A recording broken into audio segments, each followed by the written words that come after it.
अस्सलामुअलैकुम। मैं हूं आपका होस्ट मोहम्मद अहमद जावेद और आज मैं मौजूद हूं इस्लामाबाद हाई कोर्ट के बाहर। आज बहुत बड़ी पेशरफ्त हुई है। दिया गया आजम सवाती का केस जो है, इस हवाले से जानते हैं अहम डेवलपमेंट हुई है सीनियर वकील अली बुखारी साहब से। अस्सलाम वालेकुम सर। वालेकुम सलाम। सर बताइएगा आज केस के हवाले से क्या।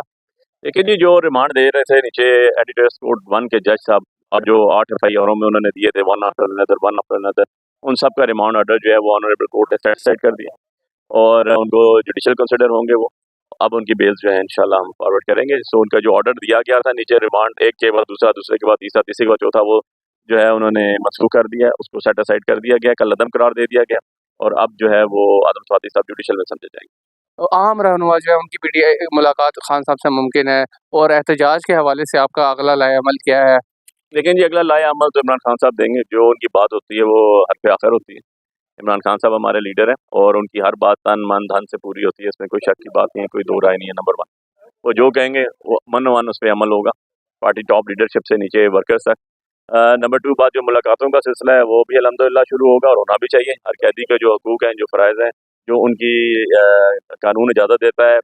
और इमरान खान साहब को जैसे पता है आपको, पिछले 3 तारीख से लेकर 26 तारीख तक किस तरह ट्रीट किया गया, वो सारा आवाम के सामने है, दुनिया के सामने है। वो इस्लामी दुनिया के, पाकिस्तान के, इंटरनेशनल दुनिया के बहुत मशहूर तरीन लीडर हैं। साबका वज़ीर-ए-आज़म पाकिस्तान है और इंशाल्लाह आगे भी दोबारा वज़ीर-ए-आज़म पाकिस्तान होंगे। एहतजाज कब करने जा रहे हैं। जब जिस दिन खान साहब जो है वो अनाउंस करेंगे उस दिन एहतजाज अनाउंस हो जाएगा।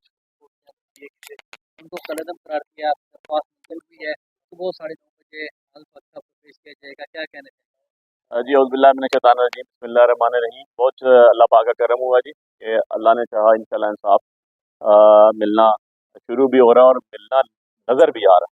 तो अल्हम्दुलिल्लाह हमने आदम स्वाति साहब का जो इल्लीगल डिटेंशन थी, जो 8 मुकदमों में जो है उनको अरेस्ट किया हुआ था और वन आफ्टर अनदर रिमांड किए जा रहे थे, और जज साहब ने जैसे किया वो तो कल आपने उनके बारे में सुन लिया। आज हमने उनके जितने ऑर्डर से उनकी अटेस्टेड कॉपियाँ भी सबमिट कर दी कोर्ट में, और अल्हम्दुलिल्लाह कोर्ट ने जो है ऑनरेबल इस्लामाबाद हाई कोर्ट के डिवीजनल बेंच में मियां गुलशन रंजीब साहब ने, मैं उनका भी शुक्रगुजार हूँ, और अरबाब ताहिर साहब ने भी इंसाफ के तमाम तकाज़े पूरे करते हुए आज अल्हम्दुलिल्लाह उन्होंने जो असनाद जुल्करनैन साहब एंटी टेररिस्ट कोर्ट के जज नंबर 1 हैं, उनके सारे रिमांड ऑर्डर्स जो हैं उनको इलीगल डिक्लेयर कर दिया, सेट असाइड कर दिया, और आदम स्वाति साहब को जो है वो रिमांड कस्टडी से ख़त्म कर दिया। और जैसा कि आपको पता है कि उनको कहा कि सुबह उनको जुडिशल करें। मीनवाइल आपको पता है कि सुबह 9 बजे जस्टिस साहिबा जनाब समन रिफत साहिबा ने जो है वो आदम स्वाति साहब को हमारी दूसरी 2 पिटीशन में साल्तन उनको तलब किया हुआ है कि उनको प्रोड्यूस करें बिफोर द कोर्ट, और इंशाल्लाह 9 बजे आदम स्वाति साहब आएंगे। और अब इनका क्योंकि ये ऑर्डर सेटिस्फाइड हो चुका है, हम इनकी सुबह जो है वो बेल आफ्टर अरेस्ट भी सारे केसेस में लगाएंगे, एंड होपफुली जी कि इंशाल्लाह इंसाफ के तमाम तकाज़े पूरे होंगे। और एक खुशखबरी है ये, हमारे 76 साल के बुजुर्ग जो हैं आदम स्वाति साहब जो है वो बैंड बाहर थे, और वो 4 तारीख से 5 तारीख से इनफैक्ट अरेस्ट थे, और आज तक वो कभी अटक जेल, कभी किस थाने, कभी CIA, कहाँ उनको फिराया गया। तो अल्हम्दुलिल्लाह जी एक और अच्छी खबर आई है, और honourable divisional bench, Islamabad divisional bench ने जो रिमांड ऑर्डर से उनको सेट असाइड कर दिया। अब इंशाल्लाह आदम स्वाति साहब के हम भेज देंगे। सर, प्रोसिक्यूशन के हवाले से आज हमने बात की है, उसके ऊपर मौजूद जज साहब का कहना था कि प्रोसिक्यूशन का ये काम था, जज साहब को इल्हाम तो नहीं मिला था, प्रोसिक्यूशन के एंड पे फ्लॉज हैं, उसको बेहतर किया जाए। देखें जी, प्रोसिक्यूशन के साइड तो अलग ही थी ना, क्योंकि प्रोसिक्यूशन से जब इस्लामाबाद हाई कोर्ट में हमने रिट पिटीशन फाइल की, जो हमने 8 तारीख को फाइल की थी कि हमें पता चले हम अरेस्ट हैं, कौन से केसेस में अरेस्ट हैं, तो प्रोसिक्यूशन ने एक पूरी कॉम्प्रिहेंसिव रिपोर्ट दी। उसमें डिप्टी कमिश्नर की रिपोर्ट भी, इस्लामाबाद की रिपोर्ट भी थी, जिसको तमगे लगाए हुए हैं उन्होंने। उसके अंदर FIA की भी रिपोर्ट थी, उसके अंदर जनाब आपके IG इस्लामाबाद की रिपोर्ट थी, और आज ये चीज़ डिस्क्लोज हुई कि 12 FIR बताएगी, एक FIR लिख के नहीं दी गई। तो ये तो डेलिब्रेट था ना, ये कोई ऐसा तो नहीं था कि उनको पता नहीं था, उनके पास रिकॉर्ड नहीं था। उन्होंने एक FIR जो है वो 12 के अंदर 13 FIR जिक्र ही नहीं किया कि जब 12 में जान छूट जाएगी तो हम 13 में रख लेंगे, तो इस तरह नहीं होता। नंबर 1। नंबर 2 चीज़, जज साहब के भी नोटिस में सारी चीज़ें मौजूद थी।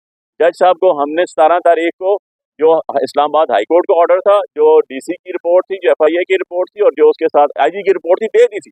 जज साहब के नोटिस में था, और हर डेट पे हमने कहते थे कि सब एक कंजेक्टिव रिमांड होगा, ये कंकरेंट रिमांड होगा, ये कंजेक्टिव नहीं हो सकता। तो वो कहते थे कोई बात नहीं, मैंने कह दिया, अगली दफ़ा जो है ये हो जाएगा इसके अंदर, लेकिन ऑर्डर में कुछ भी नहीं लिखते थे। तो आज ये तारीख भी रकम हो गई, और इसके साथ तीसरी चीज़ आपको बताऊँ कि जिनमें हम अरेस्ट नहीं थे 17 तारीख तक, हमने उसमें बेल बिफोर अरेस्ट लगाई स्वाति साहब की 6 केसेस में। उन 6 में जज साहब ने नोटिस किया, तो ये कैसे हो सकता है कि उनको पता ही नहीं था। उनके इल्म में थी सारी चीज़ें, उनको पता था, क्योंकि जब आपने बेल्स आई, बेल्स में हमने नोटिस किया, आपने प्रोसिक्यूशन को बुला लिया और उसके बाद डेट फिक्स कर दी, फिर आप कहते हैं कि मेरे इल्म में नहीं था। उसी टाइम पेश होते थे और उस दौरान एक रिमांड पे जब 23 तारीख को पेश किया गया, 23 तारीख को भी ये बेलें पेंडिंग थी। तो मैंने कहा जी ये मुद्दम आ गया है, अब आप कल ये नहीं कह सकते कि इसके अंदर जो है इसकी पर्सनल अपीयरेंस नहीं थी और ये इस वजह से मैं डिसमिस कर रहा हूँ, नॉन प्रोसिक्यूशन भी नहीं हो सकती। मुल्ज़म आदर अदालत है, आप ही कंसर्न कोर्ट है, आपने रिमांड दिया, आपने बेल नोटिस किया और आपने बेल सुननी है। वो सारे ऑर्डर्स की टेस्टेड कॉपियाँ आज हमने प्रोवाइड की ऑनरेबल कोर्ट को भी कि सर ये देख लें सारा कैसे नीचे इंसाफ बखेरा जा रहा है, इंसाफ बांटा जा रहा है, जिसपे उन्होंने अल्टीमेटली जो है वो हमारी सारी रिवीजनल पिटीशन जितनी थी, अब रिवीजनल पिटीशन नंबर 153, 156, 157, 158, 159, 160 एंड 161 ये साथ की साथ अलाउ कर दी और ऑर्डर्स जितने भी थे नीचे डेट के सारे सेटिस्फाइड कर दिए। बहुत शुक्रिया जी। अली बुखारी साहब हमारे साथ मौजूद थे। मजीद कोई अपडेट होगी तो इंशाल्लाह ज़रूर आपकी खिदमत में हाजिर होंगे। तब तक के लिए इजाज़त दीजिए। अल्लाह हाफ़िज़।